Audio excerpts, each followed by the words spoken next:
Once upon a time there lived a poor man named David. He used to sell oil in the village. There also lived a poor trader in the same village. One day, as he was passing through the village with his donkey, he met David on the way, and they began walking together, chatting happily. Suddenly a cat, that was chasing a rat, came in front of the donkey. The donkey in anxiety lost his balance and hit against the oil jar. As a result, the oil jar hit against a stone and broke into pieces.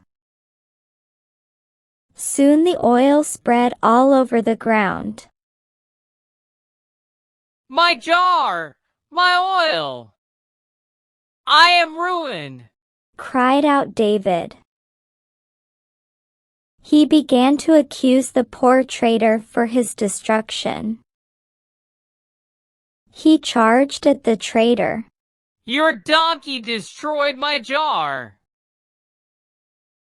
Now you have to pay the compensation, or else I will sue you in the court. But David, I did not break your jar. It's my donkey who did this.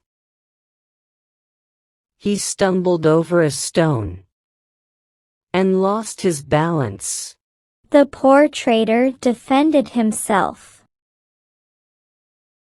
David said, Yes, I know. But since the animal is yours, you have to pay me for the loss. Soon a big crowd gathered there to watch the quarrel. Some soldiers were passing down the same path. They saw the big crowd and the two men quarreling. They took the matter to the king. The king listened to the case carefully and said, The real culprits are the donkey and the stone. Leave the culprits here. I will give my verdict tomorrow. The king was confused with this unusual case. He did not know what to do.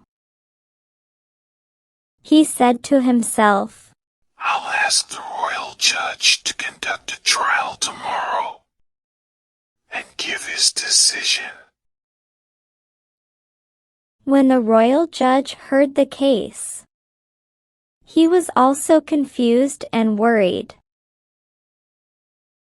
He thought, David is a poor man. He is also the real claimant for the compensation. Whereas the trader is a poor man as well. He too cannot pay for the damage. Now what shall I do? Suddenly his face lit up with an idea, which he would apply next morning in the courtroom. Next morning the entire courtroom was packed. The trial began. The judge said, I request everyone not to leave the courtroom unless I give my verdict. Guards, please lock the main door. The judge addressed the people. I am glad that so many of you have come here to listen to my decision. As we all know, there is no law against any animal or a thing. But since all of you have come here with great hope, I will not let you down. I request that all of you donate some money before leaving the room. So the guard collected the money from the people and handed it over to the judge.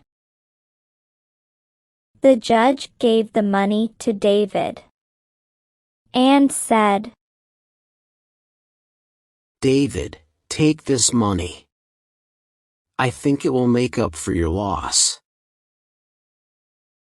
Then he turned towards the traitor and said, You can take your donkey home.